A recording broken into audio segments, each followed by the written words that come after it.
नमस्कार, मेरा नाम है अमिताभ और दृष्टि आईएएस के इन-डेप्थ श्रृंखला में एक बार फिर से आपका स्वागत है। जलमेव यस्य बलमेव तस्य, अर्थात जो जल में शक्तिशाली है वही सर्वशक्तिमान है। भारत के परिप्रेक्ष्य में इस बात को 17वीं शताब्दी में ही समझा छत्रपति शिवाजी महाराज ने। उन्होंने नौसैन्य शक्ति के महत्व को समझते हुए भारत की रक्षा रणनीति की नींव डाली। इसीलिए हम उनको इस भारतीय नौसेना के जनक के रूप में भी याद करते हैं। आज एक बार फिर से 4 दिसंबर के दिन उनको फिर से याद किया गया है। उनके सम्मान में कुछ घटनाएं हुई हैं। तो क्या है वो सारी घटनाएं, इस संदर्भ में आज की चर्चा लेके आपके सामने उपस्थित है। तो चलिए शुरू करते हैं आज की चर्चा। नौसेना दिवस और शिवाजी की मराठा नौसेना एक बार फिर से ये क्यों सुर्खियों में आया है, तो आइए देखते हैं सबसे पहले उन बिंदुओं को जिनके अंतर्गत ये चर्चा होगी। हम खबर को देखेंगे, खबर के बाद देखेंगे ये चर्चा में क्यों है। शिवाजी और मराठा नौसेना के बारे में कुछ तथ्य होंगे। कान्होजी आंग्रे एक ऐसा नाम है जो शिवाजी की परिपाटी को आगे बढ़ाते हैं, इस क्षेत्र में काम करते हैं, उनके विषय में देखेंगे। नौसेना दिवस का इतिहास क्या रहा है उस पर एक नजर डालेंगे और मराठा साम्राज्य के साथ ही इसके विस्तार के क्रम को देखते हुए वर्तमान समय तक हम आएंगे और अंत में हमारी परिपाटी अभ्यास प्रश्न की होती है, उसकी ओर चलेंगे। साथ साथ आपको बता दें कि सामान्य अध्ययन प्रश्न पत्र 1 और 3 दोनों लिहाज से यह संदर्भ आपके लिए महत्वपूर्ण है। सबसे पहले खबर की बात करें तो खबर है द इंडियन एक्सप्रेस की। उसमें खबर क्या है देख लेते हैं। तो नेवी डे, जैसा कि नेवी दिवस मनाया जा रहा है, नौसैन्य दिवस मनाया जा रहा है। As PM Modi praises Shivaji's naval prowess a look at the Maratha navy. तो इसी खबर के संदर्भ में हम बात करेंगे। सबसे पहले जानते हैं चर्चा में क्यों है। चर्चा में इसलिए है कि तिथि 4 दिसंबर अर्थात नौसेना दिवस। इसी उपलक्ष्य में प्रधानमंत्री जी के द्वारा महाराष्ट्र के सिंधुगढ़ के तटीय भाग में एक भव्य प्रतिमा का अनावरण किया जा रहा है।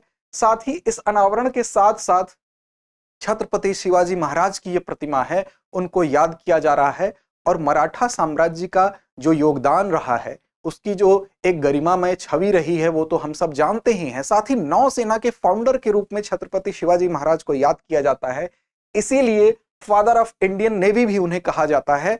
तो इस लिहाज से उनके सम्मान में इस प्रतिमा का अनावरण तो हो ही रहा है। साथ ही साथ एक और घोषणा महत्वपूर्ण है जो परीक्षा के लिहाज से भी महत्वपूर्ण है कि एपॉलेट्स पर जल्द ही प्रतीक चिन्ह देखने को मिलेंगे। एपॉलेट्स मतलब जो रैंक को प्रदर्शित करते हैं, कंधे पर लगाया गया जो प्रतीक चिन्ह होता है, वहां पर भी शिवाजी महाराज के से संबंधित सम्मानजनक कुछ हमको प्रतीक देखने को मिल सकते हैं।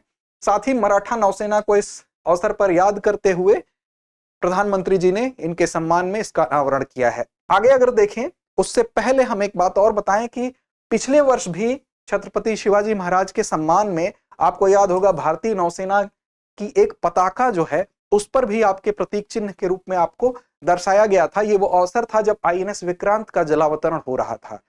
तो इसलिए ये चर्चा में है खबर। तो आइए देखते हैं सबसे पहले मराठा नौसेना और छत्रपति शिवाजी महाराज के विषय में वो तथ्य, फिर हम आगे इस यात्रा को उसी क्रम में लेके चलेंगे।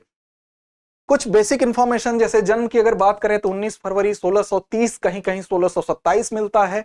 पूना के निकट आपका जन्म हुआ था, वो शिवनेर का दुर्ग था, उसी दुर्ग में आपका जन्म हुआ था। आपके पिताजी शाहजी भोसले थे, जैसा कि आप जानते हैं कि पूना के ये जागीरदार थे। माताजी का नाम जीजाबाई था और माताजी का इनके ऊपर काफी प्रभाव था। उनके अंदर जो साहस हमको देखने को मिलता है वो इनके संरक्षक दादा कोंडदेव और इनकी माता जीजाबाई का प्रभाव था। साथ ही अगर बात करें इनके गुरु का नाम तो समर्थ गुरु रामदास आम प्रचलन में कहा जाता है। हालांकि इतिहासकारों में कुछ मौजूदा इतिहास लेखन की परंपराओं में यह भी आया है कि इनके गुरु कुछ लोग इनको नहीं मानते हैं, वो एक पृथक विषय है। शिवाजी की अगर बात करें तो 6 जून 1674 को आपका जब राज्याभिषेक हुआ था, वो काशी के विद्वान गाग भट्ट या गंगा भट्ट, उनको कहीं कहीं गाग भट्ट लिखा जाता है, आपके द्वारा रायगढ़ के किले में आपका राज्याभिषेक करवाया गया था और यही वो जगह है जहां पर आपको छत्रपति की उपाधि दी गई थी। अगर हम बात करें मराठा साम्राज्य की तो आपको पता है कि नर्मदा और ताप्ती 2 नदियां हैं। तो यहाँ पर ताप्ती नदी बहती है और यहाँ गोवा और ताप्ती नदी के बीच का जो हिस्सा था, इस हिस्से को कोंकण के नाम से जाना जाता है। और कोंकण क्षेत्र में अगर बात करें तो मुख्य रूप से मराठा जब एक क्षेत्रीय शक्ति के रूप में थी तो इस छोटे से जगह में ये केंद्रित थे। यहाँ पर कोंकणी भाषा, मराठी भाषा बोली जाती थी। लेकिन इनके बगल में अगर बात करें तो कुछ अन्य क्षेत्रीय शक्तियां भी थीं, जैसे बीजापुर था, इसके बगल में अगर देख लें बीजापुर, और यहाँ ऊपर आप देखें तो यहाँ पर मुगल शक्ति उस समय शासन कर रही थी। उस समय अगर देखें तो एक त्रिकोणीय संघर्ष की स्थिति बनी हुई थी।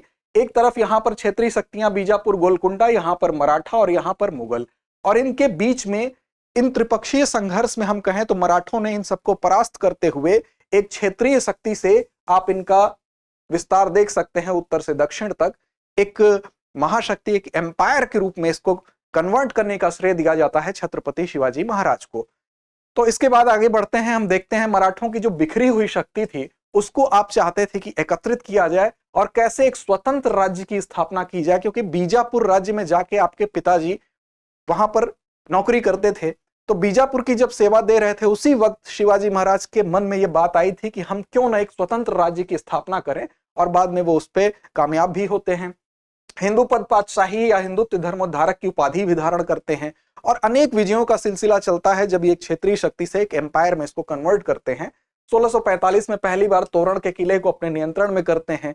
इसके अलावा इन्होंने अपने प्रशासनिक दृष्टिकोण से अगर देखा जाए तो भी, वैसे तो अनेक पहलू हैं जिसको इसमें एक वीडियो में कवर नहीं कर सकते हैं, लेकिन एक अष्ट प्रधान काफी चर्चा में रहता है मराठों की केंद्रीय सेवा की अगर बात करें तो, जिसमें 8 मंत्रियों का एक समूह था।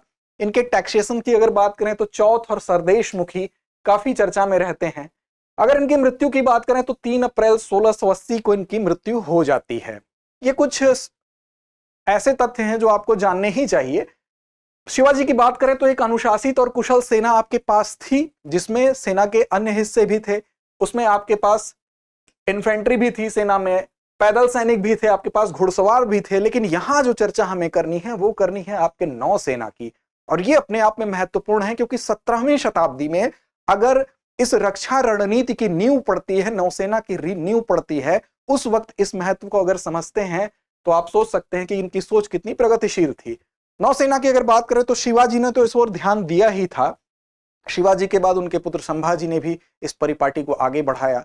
शिवाजी के समय इस पर काफी ध्यान दिया गया। उनके समय तो इस समय 200 तकरीबन छोटी छोटी शिप थी, ठीक सशक्त सेना थी। संभाजी ने भी इसको बहुत हद तक संभालने की कोशिश की, लेकिन बाद में थोड़ा सा गतिरोध दिखाई दिया, और वहां जो नाम आपके सामने यहाँ पटल पर दिख रहा है, कान्होजी आंग्रे, ये वो नाम है जिसकी चर्चा आपके सामने आज जरूर करना स्वाभाविक है, क्योंकि ये वो व्यक्ति हैं जिन्होंने मराठों को नौसैन्य एक महाशक्ति के रूप में उस समय स्थापित किया था।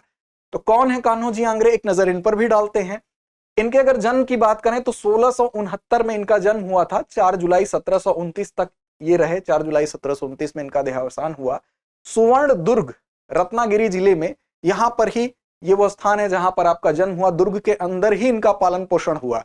तो एक तरह से हम कहें तो ये जितनी नौसैन्य से संबंधित गतिविधियां थी, चूंकि ये तटीय स्थान पर स्थित है, ये शुरू से देखते रहे, और आदमी का परिवेश उसके व्यक्तित्व के निर्माण में सहायक होता है। ये वो चीजें थी जिसको इन्होंने शुरू से देखा और वो गुण इनके अंदर डेवलप होते चले गए।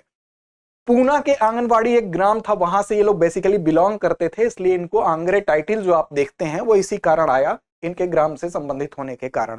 इनके जो पिताजी थे जिनका नाम है तुको जी, आप जो है शिवाजी के समय ही सुवर्ण दुर्ग की कमान आपको सौंप दी गई थी, और उस समय यहां पर एक समुद्री शक्ति हुआ करती थी सिद्धियों की, जो कि इनके समीप ही स्थित थे। उस एरिया को छोड़ दिया जाए तो लगभग बाकी आसपास के एरियो में आप लोगों का दबदबा था, हो गया था नौसेना के दृष्टिकोण से। उस समय आपके पास 200 से जहाज के आसपास थी, छोटी जहाजें। शिवाजी और संभाजी तक ये परंपरा ठीक चली, लेकिन उसके बाद जो गतिरोध हुआ, उस गतिरोध को अब संभालने की आवश्यकता थी। वहां एक योग्य व्यक्ति की आवश्यकता थी, और वहीं पर उस बिखरती हुई शक्ति को एक तरह से फिर से उसका पुनरुद्धार करने का काम करते हैं 1690 में कान्होजी। और आप देखेंगे कि 1690 के बाद 1698 में इन्होंने काफी हद तक इस स्थिति को संभाला, और यहां पर ये आजकल का मौजूदा अगर पद नाम कहें तो जैसे एडमिरल होता है, उसी के समतुल्य वहां पर जो पद था, सरखेल या दरिया सारंग भी कहते थे, उस पद को आपने धारण किया। और उसके बाद आप देखें, इस समय अगर कार्यकाल की बात करें तो ताराबाई का कार्यकाल चल रहा था। इस समय की स्थिति देखें तो 10 शिप केवल इनके पास छोटी शिप थी। फिर इन्होंने इस पर काम करना शुरू किया, अपनी शक्ति को बढ़ाना शुरू किया, धीरे धीरे हर सेगमेंट पर ध्यान दिया।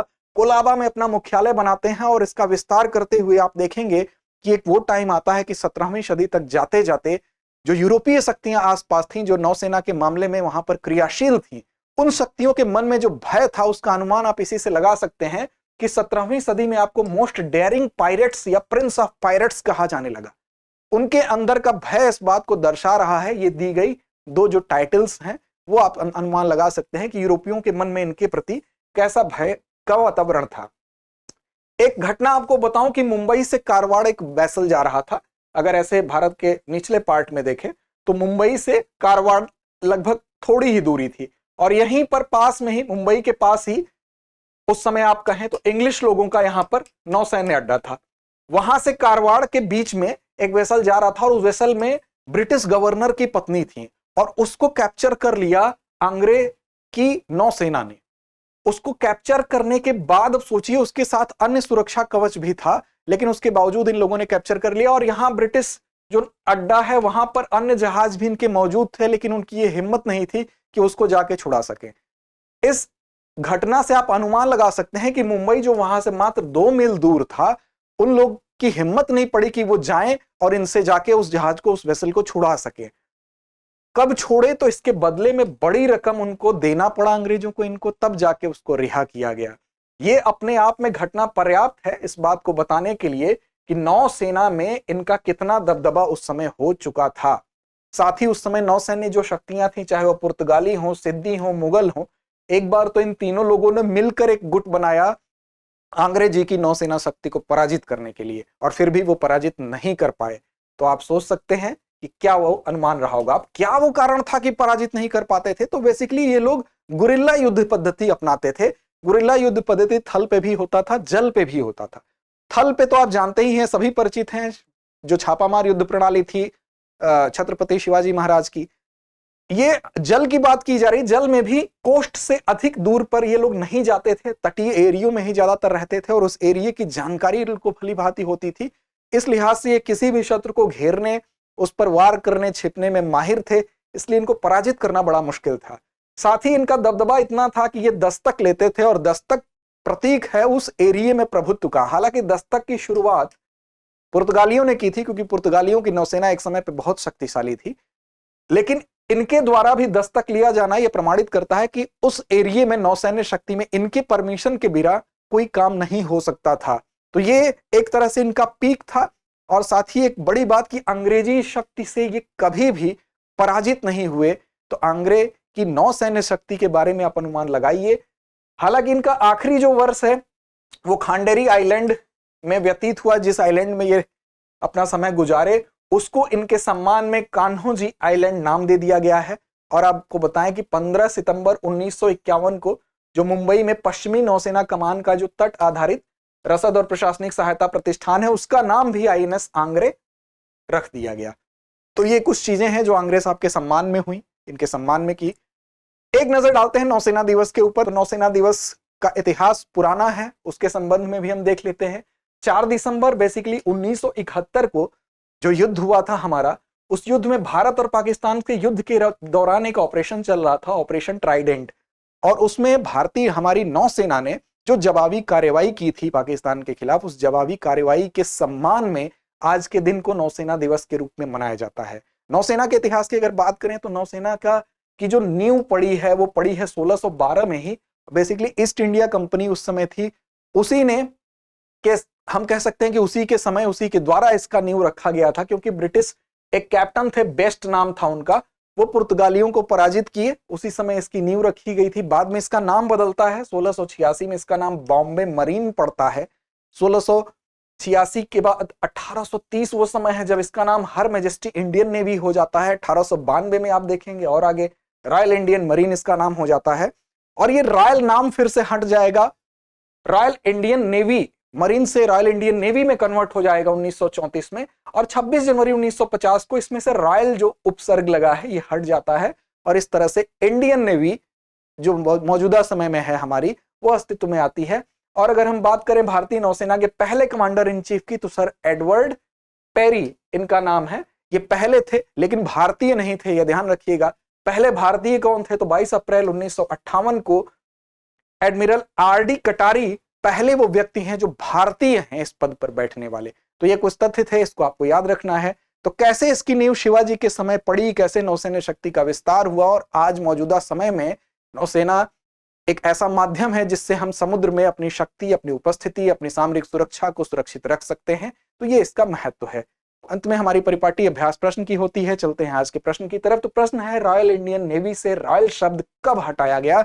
ऑप्शन है 15 अगस्त 1946, 15 अगस्त 1947, 26 जनवरी 1949 या 26 जनवरी 1950। उम्मीद है आप इसका उत्तर जरूर देंगे। लड़ते रहें, अपने लक्ष्य की ओर बढ़ते रहें, लेकिन इससे पहले याद रखें कि हमारा कार्यक्रम इन फोकस जिसके समय में परिवर्तन किया गया है वो सुबह 8 बजे आप उसको देख सकते हैं। धन्यवाद।